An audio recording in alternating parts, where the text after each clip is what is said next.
I think that's the biggest thing for me is don't just trust a flyer up on the wall at the horse show. Make sure that you can verify that, right? Verify that they're licensed, verify that they are who they say they are, and that they are capable of working on your animal. And if they're not willing to go and discuss it with a vet, if they're not willing to give you a copy of their notes, if you ask for it, those are all red flags for me.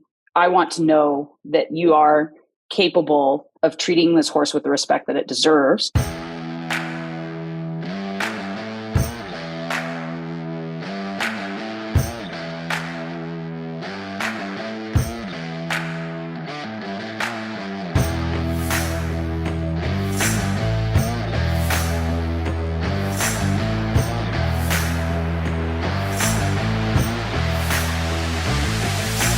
Bring them in on the rail at a jog, please. On the rail at a jog.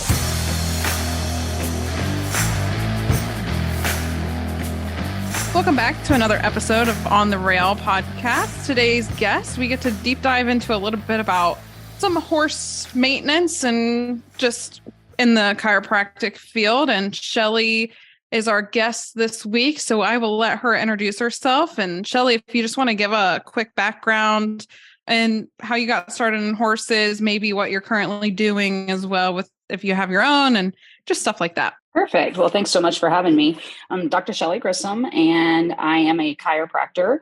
I practice mainly in the state of Texas, but I'm licensed in several places. Just happen to be based in North Texas, and I specialize in equine chiropractic. Background, I've been in horses my whole life. I've been in show horses since I was 9 years old. That was my first world show. My parents showed the quarter horses, and they showed halter and got me into that. And I progressed from there to the all-around events, and which is where I really love. And I have my own horse now that I show, done been noticed, and we've been pretty successful in the amateur all around, especially like the level 2 area right now. So yeah, I'm really excited that I finally got to get back into the horses. I took a little break while I went to school and, showed heavily as a youth kid. So was totally that youth kid that had to step out and find a job and find a way to pay for it, and kind of got to get back in. Went to school at Texas A&M and got a degree in biomedical science. And from there, I left there and went to Parker about 2005, Parker College in Dallas, which is where I studied chiropractic. I am actually a human chiropractor as well. And then I did postdoctorate work in horses so that I could do the animal chiropractic. And kind of went into chiropractic knowing that that's what I wanted to do, simply because I fell in love with the horses and you couldn't get the horse crazy girl out of me. So I only know you as an equine chiropractor, but you do practice on humans still to this day. You don't just do equines. No, I do actually do people, mostly, ironically, because when I first started out of school, I had a small part-time practice and was utilizing that to help, get going, start paying those loans back before I could get my animal practice going. And once I kind of got my animal practice going, then I found that I was so busy with the demands of that. And of course, it requires a little travel versus you coming to me. So eventually sold that and my regular practice so that I could go full-time into horses. So now, as far as my human side, I actually adjust a lot of our people in our industry, actually the quarter horse community, because that happens to be where I'm at a lot. So kind of wellness-based chiropractic care mobily. So a lot of times I see people at their barn and at their training facilities because they won't take the time to go take care of themselves. So it's been a good marriage of the two. I actually started chiropractic knowing that that's what I wanted to do. I wanted to go into horses. So it was definitely something that it was kind of surprising to me that I found out how much I loved helping people as well. But that was an avenue to get to the horses. And so I ended up doing basically a mobile practice. So I take on the cases that I know that I can help in a setting that will, be conducive to that environment. And if there's things that I can't handle or I can't see you often enough, then I refer that out.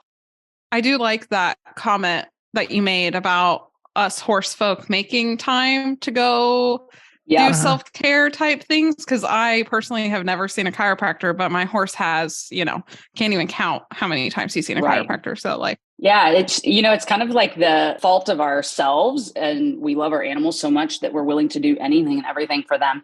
Unfortunately, a lot of times that is putting our needs to the side. And that was something that as I started moving into the horse side of the practice, I kind of realized that there's a whole subset of people that really won't take the time to take care of themselves, but they understand the need. And that was something that I could kind of, a little niche, if you want to call it that I could fill in this part of the industry. So I'm able to help a lot of people that way. And yet I'm still not tied to a physical location practice.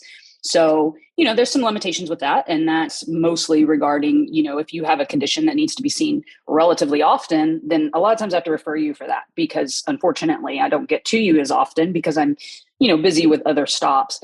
But that way I can at least get you on the road to care. And so that's kind of one of the benefits, I guess, that was kind of a side benefit of how I chose to practice. So cool. I didn't know you did human too. So that's great for me because I know you've treated my mare at several shows. So now when I see you come to treat her, I'm going to, get the benefits of that too.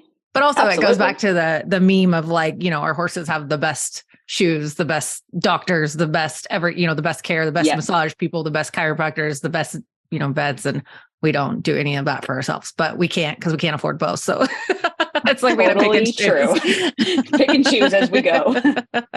Yeah. We're all, I think horse people are guilty of that in our industry, at least. Absolutely. So what was the education process like for becoming a chiropractor originally? And did you know that's always what you wanted to do, in your teenage years or? Yeah, it's kind of a funny story. I sort of fell into chiropractic accidentally, if you can choose to take on a professional school accidentally.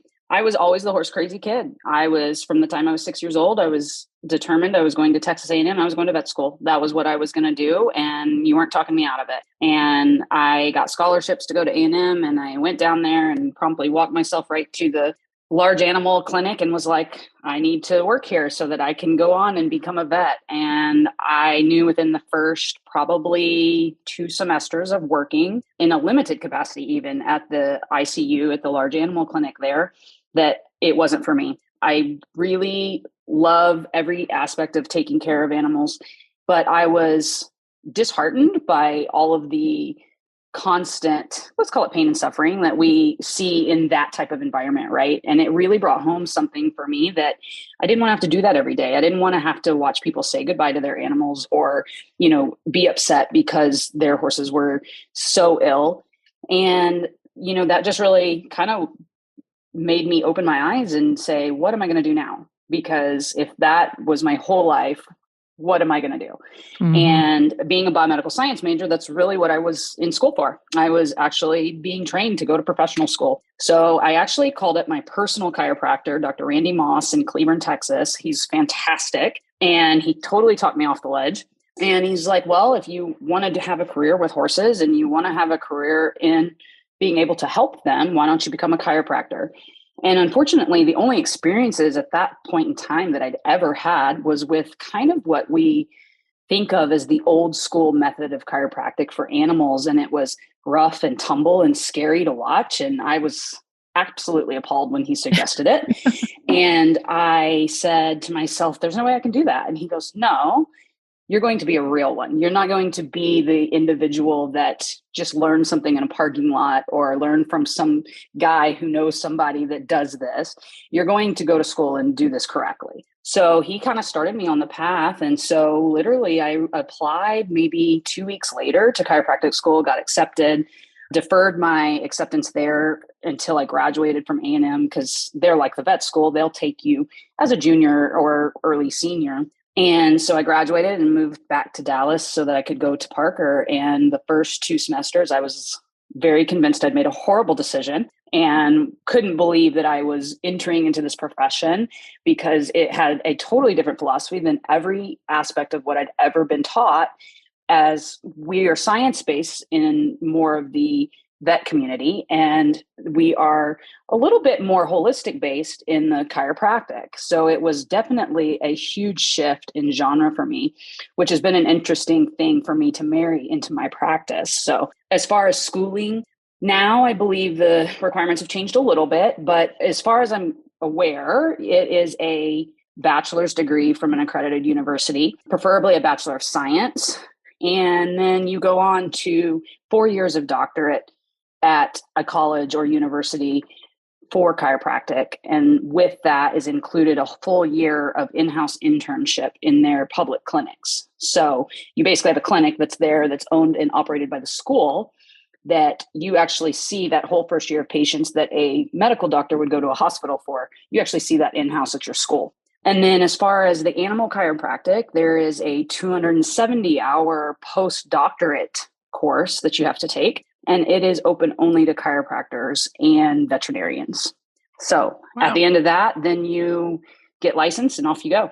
So there's no mechanism for somebody that doesn't have an advanced degree, say in chiropractor or veterinary medicine, to become an animal chiropractor. Like you have to have. No, unfortunately, to be licensed.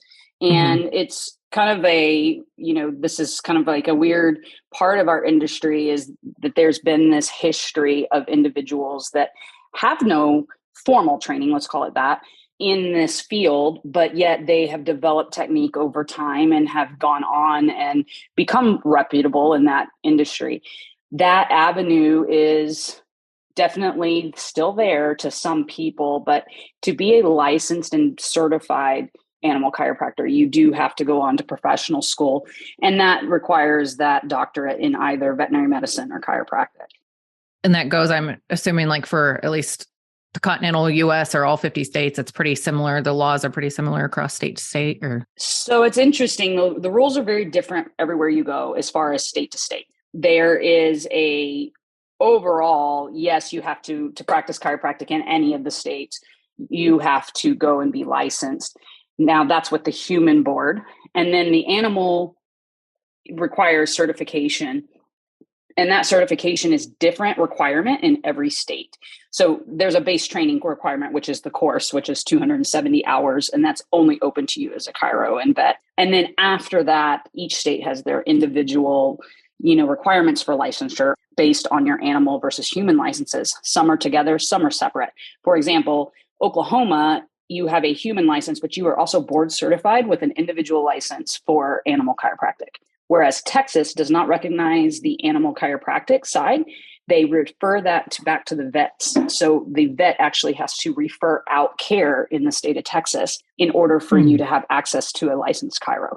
Does that affect what shows you can work at?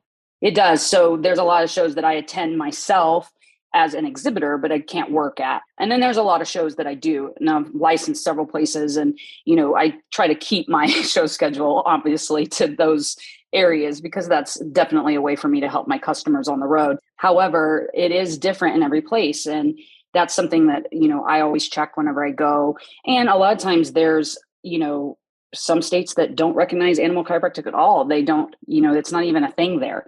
So there's no rule about it whatsoever, and it's not recognized. So that's an interesting one to encounter as well.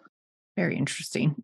Yeah, animal chiropractic has been a very controversial profession for a long time. It's been around forever, but because it was somewhat attached to vet medicine, but it's also somewhat attached to chiro, there's a lot of, let's call it, inter-office wrangling between those two, depending upon the state, as to who controls what.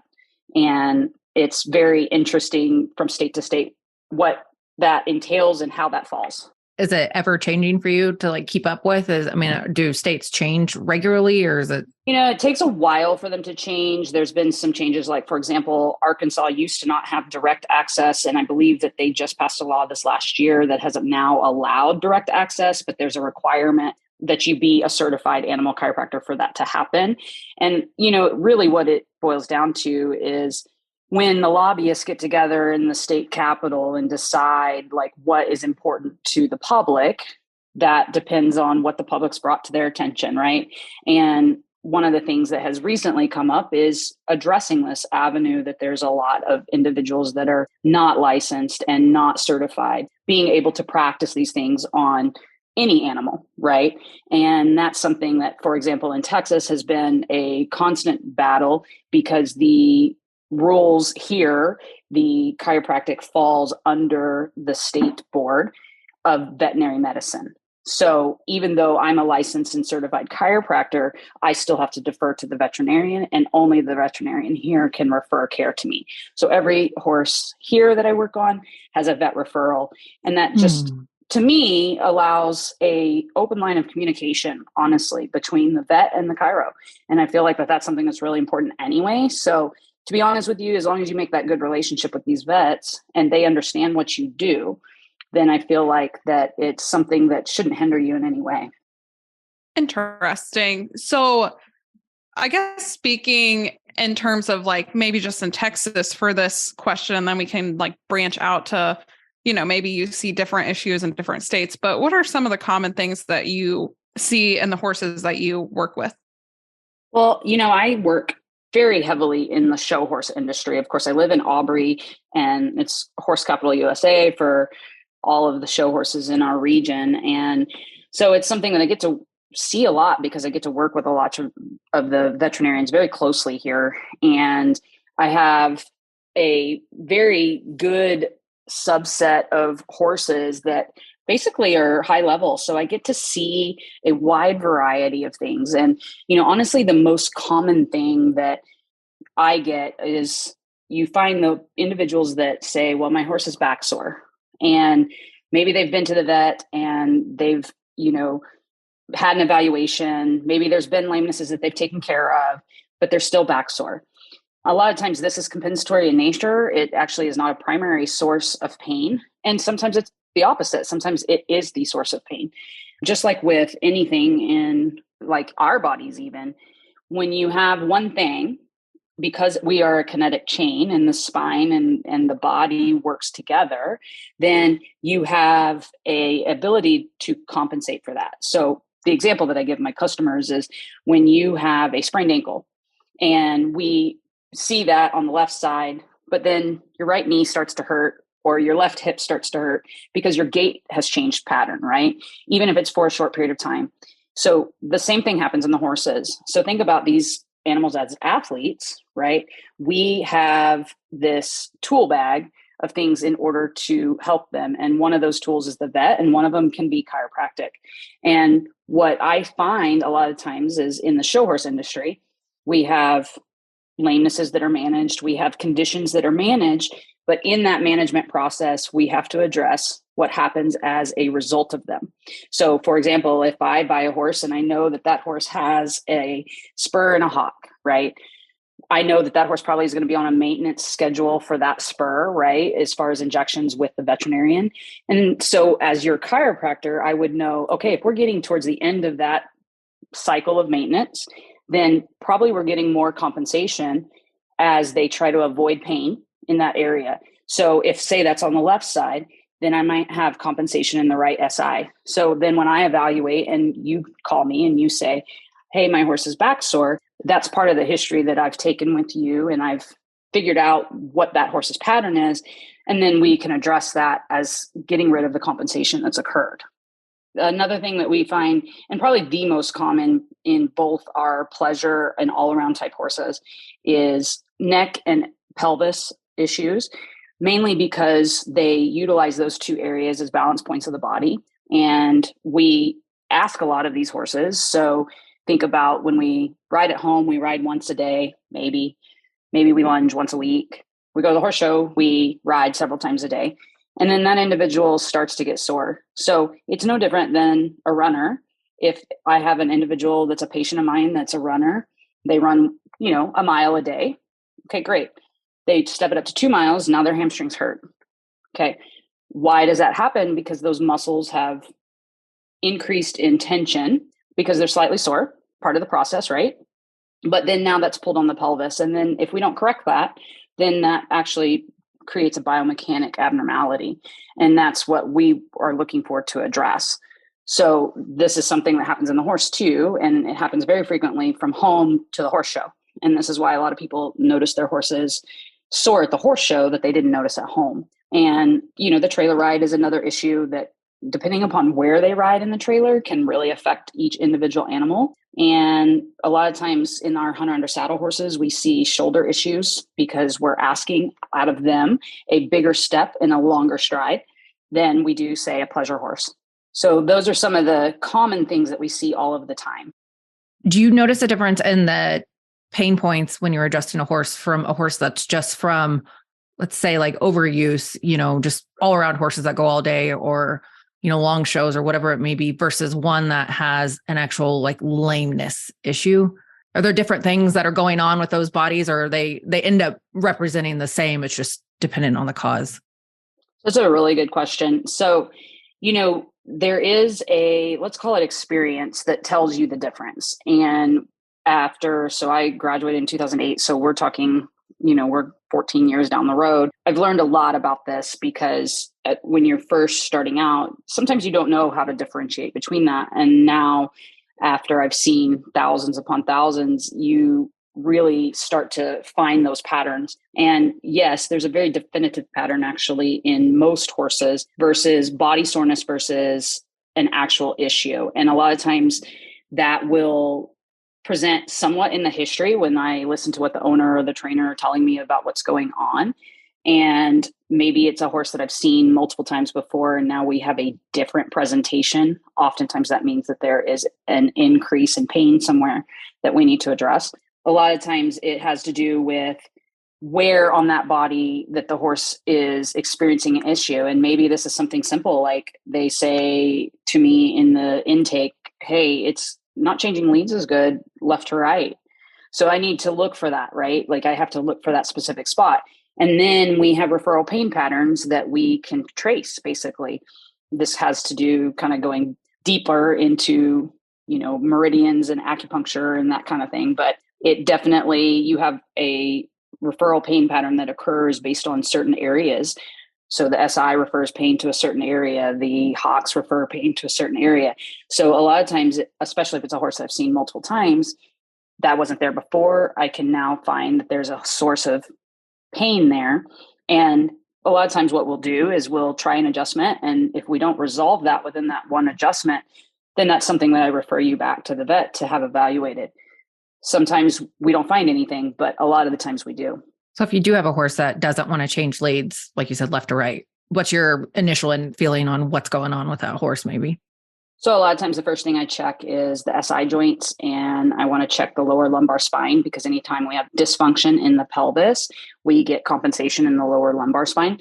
A lot of times it'll be hock or stifle issues, depending upon what the particular thing that horse does in the lead change, whether it's, do they want to change front to back? Do they want to hit behind? What is the specific thing? And each one of those kind of corresponds to a thought process for me about what they're doing. And usually that means that we're not wanting to get off of that left hind to be able to go to the right. So what is the pattern? What is the thing that they're doing that creates that? That tries to help me, really pinpoint that spot that I'm like, okay, well, this is a place of concern. And then I utilize that knowledge of your history and what's going on with the animal. A lot of times people will show me videos about what they're doing. Then I take that and correlate that to my exam findings, which will show me those referral pain patterns and show me those things that are, maybe cropping up that weren't there before, whether that's trigger points, whether that's tenderness, whether that's an ability to move through the normal range of motion in the palpation of the joint. So all of those things kind of correlate into a picture for me about what's going on with the horse. And then I take that and make a decision about our plan. It's really fascinating. It's like putting together a puzzle in a way. Sure. Absolutely. One last quick question on this. Do you see more issues with the hind end or the front end, like pelvis or shoulders, neck kind of thing? That's a funny question. I would say, honestly, it's about 50-50. As we have gone through and figured out so much more about what's going on with these animals. I mean, we have more knowledge at our fingertips than we've ever had before. And we are really able to see things that we probably never would have seen before. And we try to correlate whether that could be a source of pain or that could be, a number of things that we weren't going to rule out whenever we see things. But a lot of the times, this is based on what's going on with the whole horse, right? Like it's not just one specific thing. So if I see one that has a lot of shoulder issues, I want to look at or lower neck issues, I want to look at the front end. What's going on with those feet? Like their base is the number one most important thing. So if we have something going on with the front feet, then we're going to see that up high in the shoulder. We're going to see that in the lower cervical spine. Not all the time, but it's a very strong possibility. As far as the hind end, because our horses are just bred to do this in a different way than the horses 20 years were. They are bred deep hocked and strong behind. So this is something that causes its own inherent issue, right? And so as we advance in our techniques for training and as we advance in our techniques for, look at how trail has progressed from, even 10 years ago to this year's world show and the senior trail, right? Like, we're asking these horses to be able to push higher and get over these poles and be able to do things in a manner now that we never used to. Those are also sources of an issue, right? And so those things kind of create let's call it a symbiotic relationship with everything else that we do with these horses to try to get them down the road. And I would say that it's probably 50-50 about which ones have front end problems and which ones have hind end problems. And it really is just horse dependent.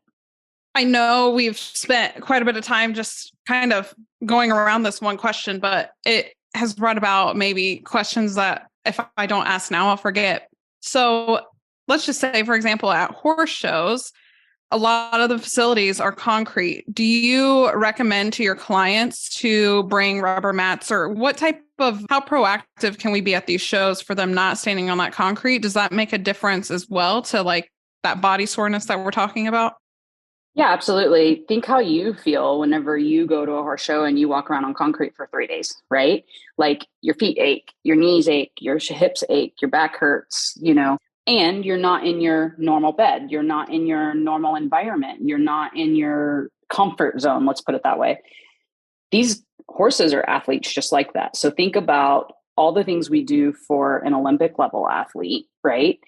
These horses are that same level of athlete. So everything that we can do, which luckily we have an industry that's pretty proactive, right? Like we have mat rental services. Absolutely. If I'm able to put them on a little bit of a cloud versus stand them on concrete, absolutely going to help their body. My personal horses, I utilize the soft ride boots quite a bit. Try to think about in my mind, like, okay, I'm putting sneakers on their feet to walk on the concrete, right? I hope it helps. I would assume that it would, right? Like, I know how I feel when I take my boots off. So all of those things are things that we can be utilizing to move forward. It's just like the ice baths that we now have available to us, right? Like we have the saltwater facility that comes to a horse show. That's an amazing addition. We have the cryotherapy that has proven time and time again in human medicine to be a supremely advantageous athletic performance tool in our bag. So that's something that's absolutely on my list of, these are all things that we can do to help increase blood flow in the body, which releases toxins, right? And we move those toxins about and we decrease that tension that's being held in the body all day, every day at the horse show. So something chiropractic really talks about is how environment and stressors really affect your body. And that's so true, right? Like even in human medicine, we think about how much, our levels of cortisol, which is the stress hormone, decrease our overall health, right? Horses are the same way, right? They have a stress response. They are fight or flight animals. So anything that I can do to bring that down is something that I want to do in order to improve the overall body health. And in improving that overall body health, we're improving both the spinal health, the muscle health, which is really where my forte is. Do you ever, use this in quotations, diagnose a horse with a condition or an issue after manipulating them that the owner or the trainer may not even be aware of? So this is, as far as chiropractic is concerned, we only diagnose what is directly related to the musculoskeletal system. And in animal medicine, particularly, we do in our animal chiropractic, we do not diagnose, let's call it quote unquote conditions, right? We only deal with, are we at normal range of motion and do we have a subluxation, which is really what chiropractic deals with. Think in your mind, less than a dislocation. It's like a micro change that creates a lack of normal range of motion in the joints. And that's usually caused by a positional change in either the vertebra or the particular bony anatomy that we're talking of. So that's the limit of a chiropractor's quote unquote diagnosis. Now, experience and you see a wide range of horses and a wide range of conditions, you notice, let's call them markers for the things that really stand out to you. You know, there's certain things that might indicate to you, oh, well, this horse has a potential to have EPM, or this horse has a potential to have a neurologic disorder, or this horse has an increased level of pain in the spine that I feel like we need to be worried about potential, say, kissing spine. So all of those are just examples of things that you see throughout practice that you realize. And when you look at it, there's certain things that will trigger that as a possibility. And one of the things that we say is first do no harm, right? So what we try to do is assess every individual at every adjustment. And if there's been a change, especially if it's one that I've seen relatively often, there's been a change that provides a question mark. And once we have a question mark, then we start trying to figure out what makes me feel like that there's a question mark there. And then what do I need to rule out? And are any of those things potentially contraindications to adjusting them? So if I find one of those, or if I have that question mark, and I'll be honest, sometimes it's a gut feeling, that's when I refer him back to the vet, ask the vet to clear that situation, whatever that might be. And then we go from there. Good example of that is like EPM, or like I said, the kissing spine is a big one. So all of those are things that like we can say, okay, well, this is a co-management situation. So let's go there. Let's rule this out and then go from there. From experience with chiropractors that I've used before, chiropractic isn't just limited to the spine, right? What else can you work on? Or like, I don't know how to direct that question, but like, I know it's not limited to just the spine, right? No. So think about, you know, all of the bones in the body. That's part of the musculoskeletal system, all the muscles that attach to it, right? So all of that is within the purview of chiropractic.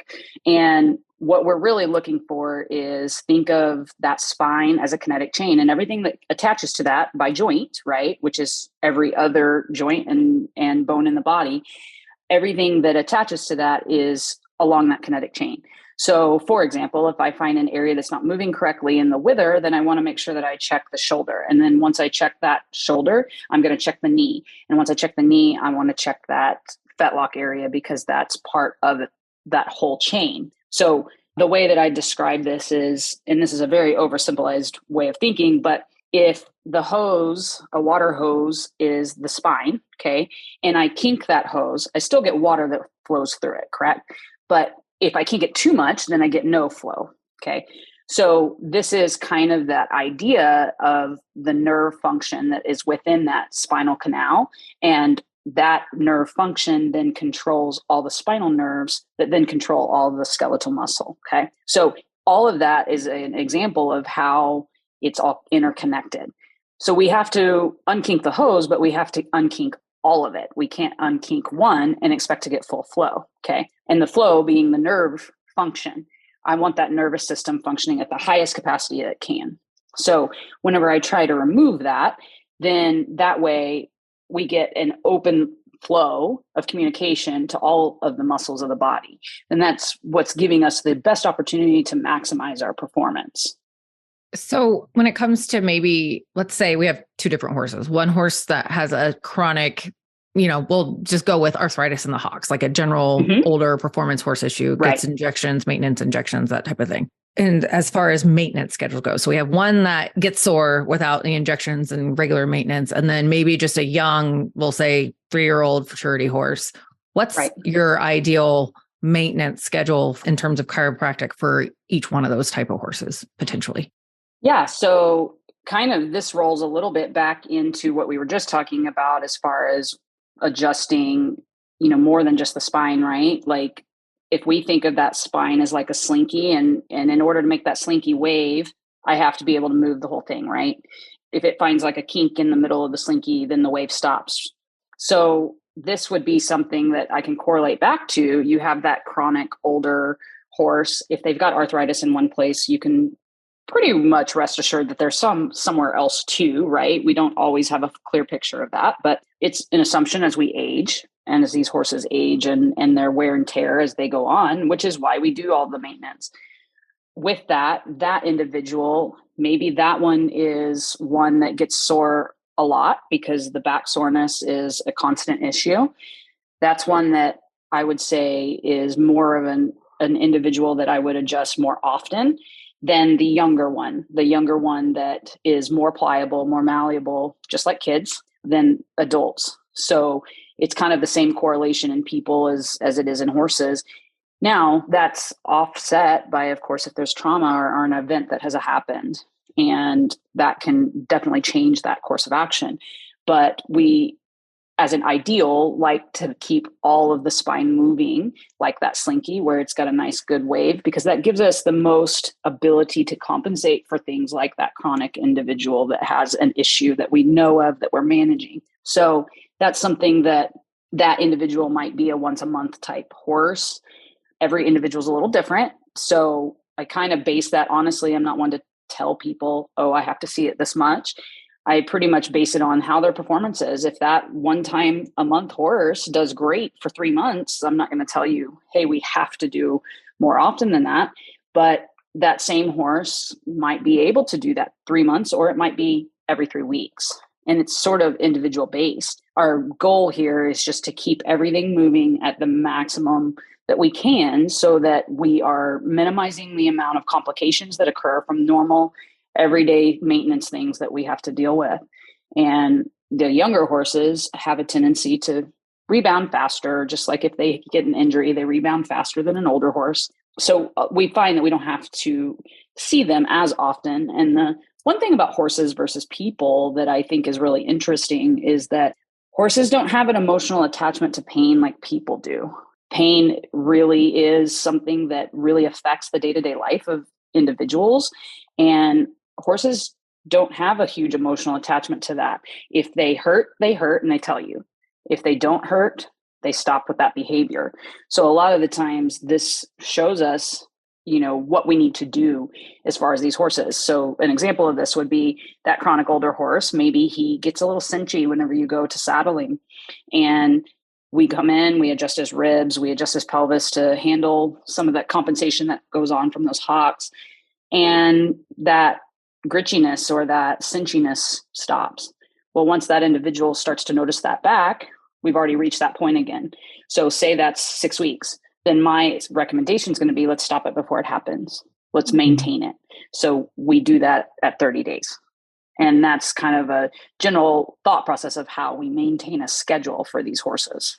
Still very fascinated by, when I watch you guys work on horses, how much you can manipulate these large animals. But I'm also fascinated by the fact that they let you.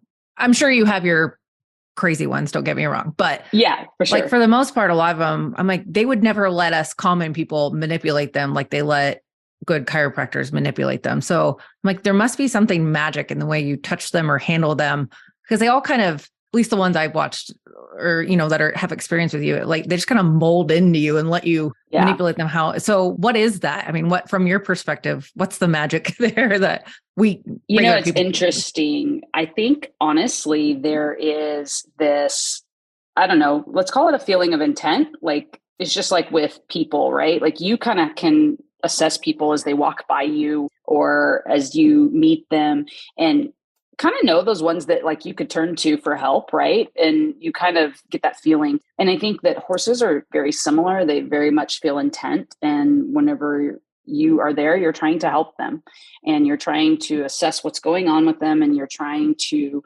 approach them in that manner, right? And I think the majority of them understand that usually within the first 1 or 2 motions that occur, because they're like, man, that feels good.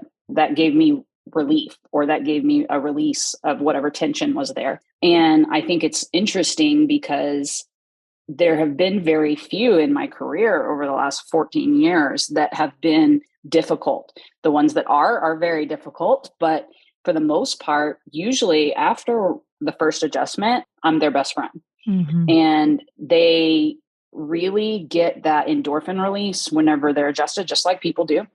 And I think that simulates that feeling of comfort and ease, and that helps them to be calm and helps them to stay, in that, okay, this person's helping me. You're not attacking me. You're coming at me with that intent of relief. And once they figure that out, usually they are just the best soldiers, honestly, because they'll stand there. I mean, I have one that I do that I don't have to have a handler. I wouldn't even, other than safety, have to put a halter on it. I mean, just stand there, right? And it's been a patient for a long time. And he was probably one of my most difficult to get started with because he came from a fight or flight mode because he was in so much pain. And once he had that eliminated, it was over. And ever since then, he's probably been the model chiropractic patient. Yeah, that always amazes me when I watch you guys work. And it's not, I don't want to say it's a violent motion that you have to do to manipulate, but it is pretty aggressive. Let's be real.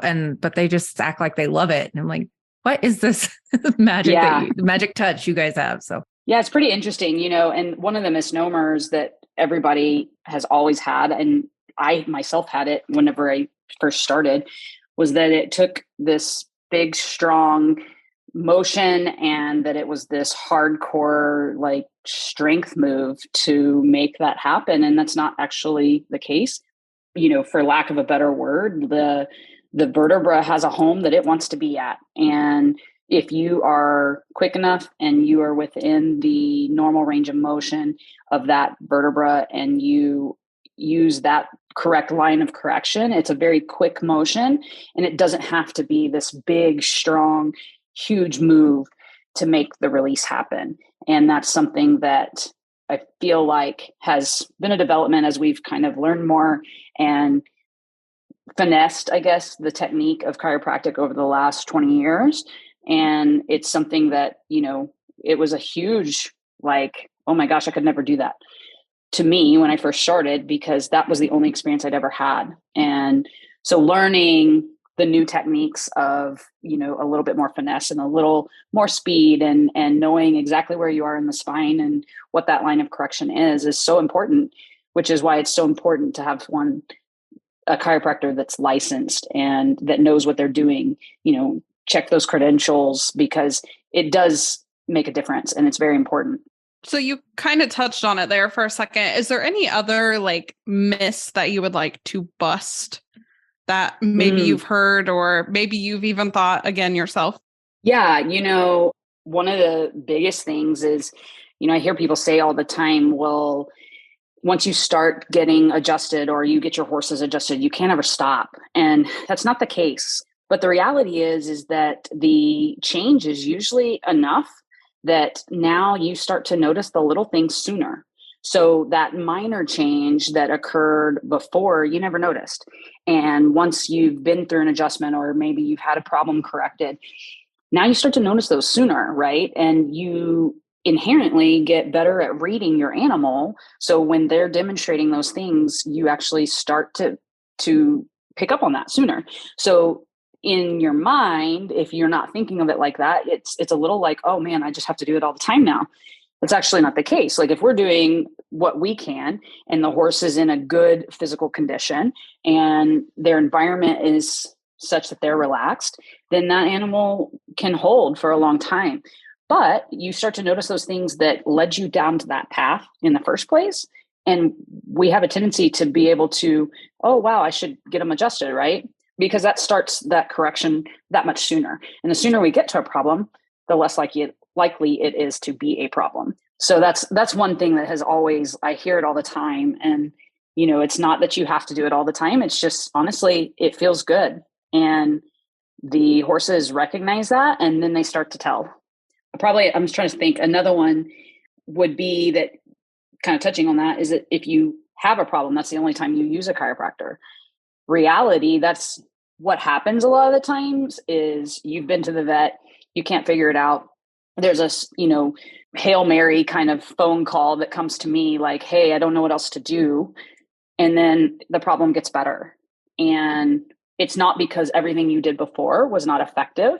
It's just that we hadn't finished treating the whole horse, right? So this is why I say that chiropractic is just a tool in the bag, right? It's just one of the many things that we have to utilize. But with that, where I can do my best work is as preventative, right? If I'm getting to you before there's an issue, If I'm getting to that horse before there's a behavioral change or before there's a problem, then that's where I'm able to do the most good. So that's where, like my show horse is on a once a month schedule and then once at every major show, unless there's a problem. That's kind of what works for him. I have another one that is once every 2 to 3 months and he's fine. So those are things, though, that are kind of misnomers because people think, well, I don't have an issue, so I can't call the chiropractor. And that's not true. Like, we're actually a holistic based profession. So obviously, if I can do something about it before it becomes a problem, we're going to be in a better situation. Yeah, definitely. Sure. I know you said to double check when you use a chiropractor, whether they're licensed or not. And that's really important. But is there anything else that you can tell us to watch out for as far as separating the bad apple chiropractors out from the good ones like yourself? Oh, thank you. Honestly, the biggest thing for me is don't be afraid to ask questions. Like, it's really important that somebody can articulate what they're doing to you, right? And if they can't describe or explain what's happening, or they have an aversion to working with your veterinarian, because let's face it, your veterinarian's like your horse's primary care physician, right? I'm just a specialist. What I do is just a piece of the puzzle. So without them, you don't have whole care of the horse. And without me, you don't have whole care of the horse. So it's literally a puzzle that we fit together to take care of that animal. So anybody that is trained and credentialed should want to have that relationship with your vet so that you have that full line of communication open about what we can do to make your horse the best that we can. And I think knowing that you have a licensed individual, I'm not saying that there aren't individuals out there that have, from years past, they've had 20, maybe even 30 years of experience in this industry, but that is not always an indicator that you have somebody that's trained. And finding someone that's licensed, finding somebody that other people in your industry have utilized and have had a good reputation with is also very important, because, let's just face it, it's just like any doctor. You go to a doctor, that may not be the right doctor for you, right? They have a different way of doing things or a different technique. Same thing with your horse. There's that whole idea that, well, it didn't work for me at this one. That doesn't mean that chiropractic doesn't work for you, but maybe you need a different practitioner. And that's something too to keep in mind, that don't let one experience turn you off of what it can do for you.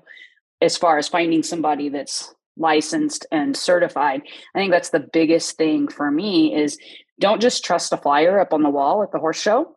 Make sure that you can verify that, right? Verify that they're licensed, verify that they are who they say they are, and that they are capable of working on your animal.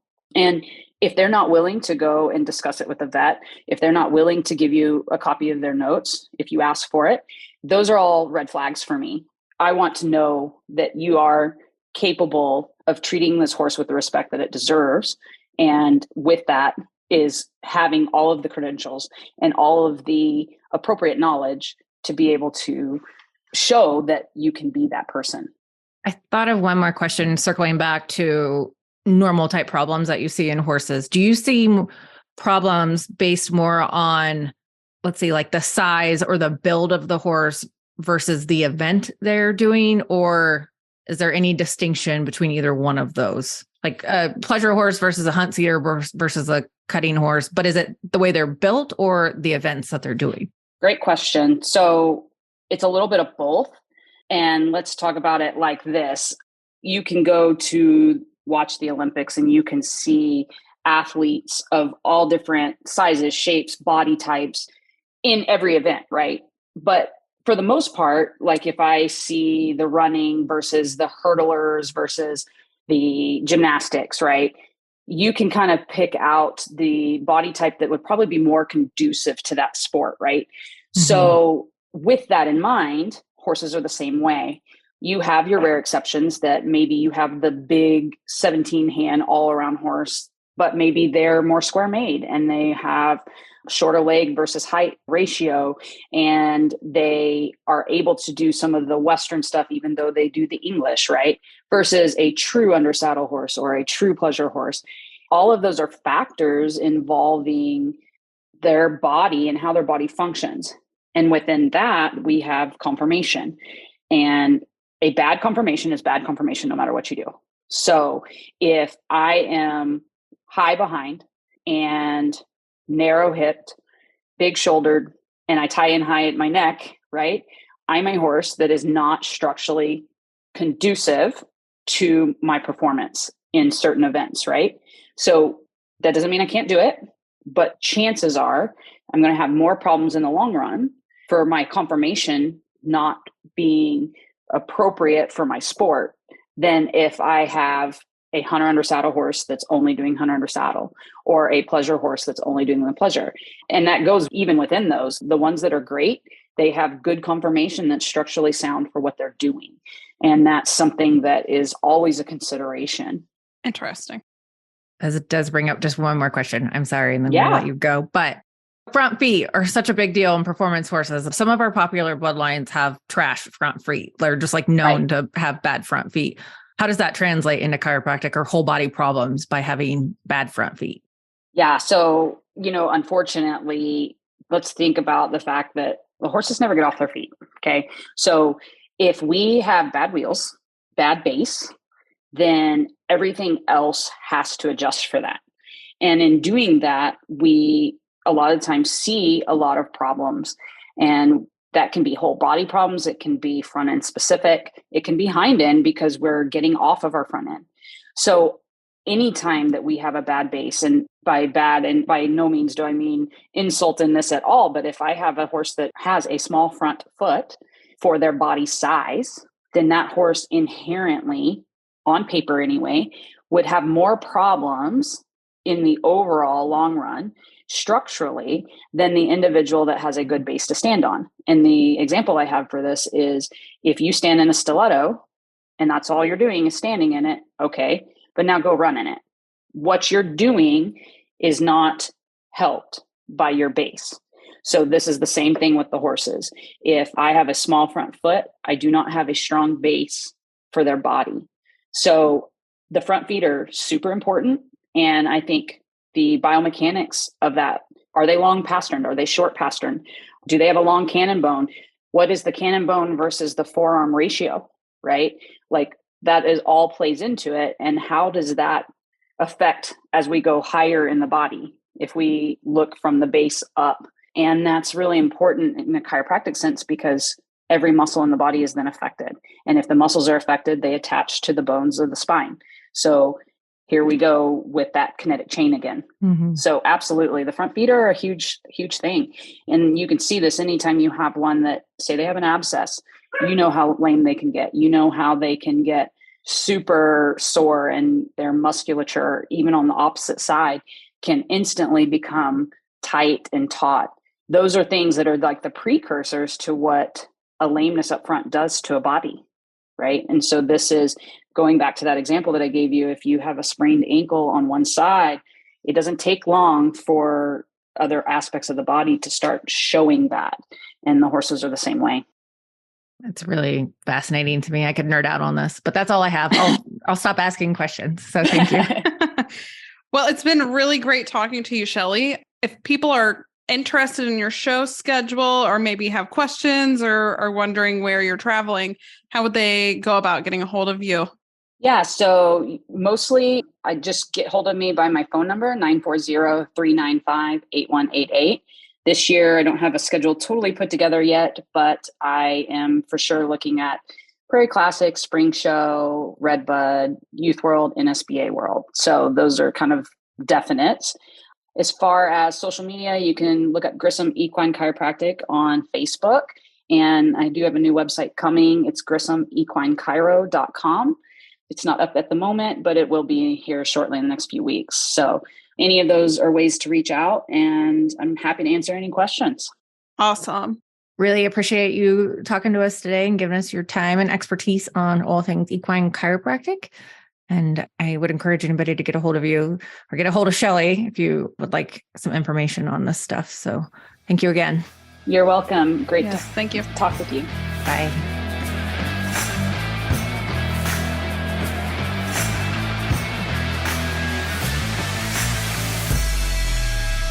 All right, that'll be your class. Bring them in and line them up.